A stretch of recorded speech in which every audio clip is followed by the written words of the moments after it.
कोई बोलो ये पानी कहाँ रहो कोई।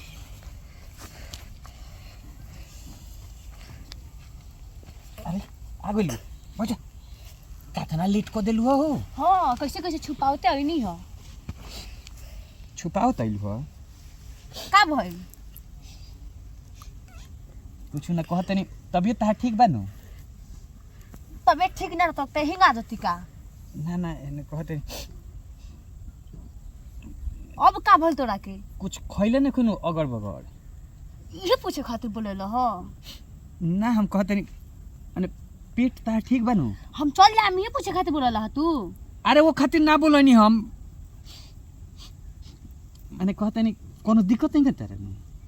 हम जाता नहीं। अरे रुकना माने कहतनी पातर पैखाना नहीं केन होता रा। ई का पूछता रो। अरे वो हम ये से पूछता नहीं कि मोहकत काहे बा का मोहकता कुछ मोहकत हगल तोरा का टाइप के। लगता अरे ना हम कहते नहीं मैंने कब कब हो जाला पेट खराब हो जाला। जा हम जाता। अरे अरे ना ना तू पूछत न को हम तारे खातिर पूछत नहीं मतलब तू का समझता रो।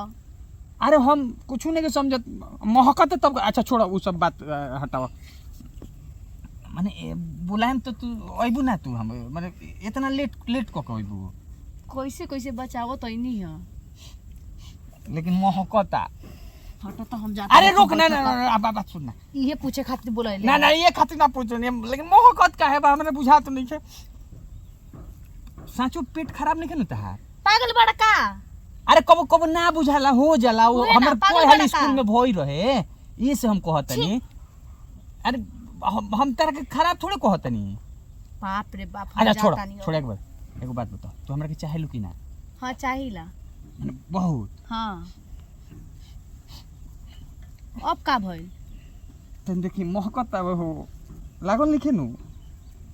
ए पागल बड़ा का तू हम जाता नहीं। अरे ना सचो ये पूछे खातिर तू बोलेला। अरे एक पूछे खातिर ना बोलनी हम महकत तो हम का करी। मोहकता तोरा के सुन ना हम कहत ना हम जाता नहीं। हम कह देनी कि हम जाता नहीं। अरे सुन ना तू रहो हम जाता नहीं।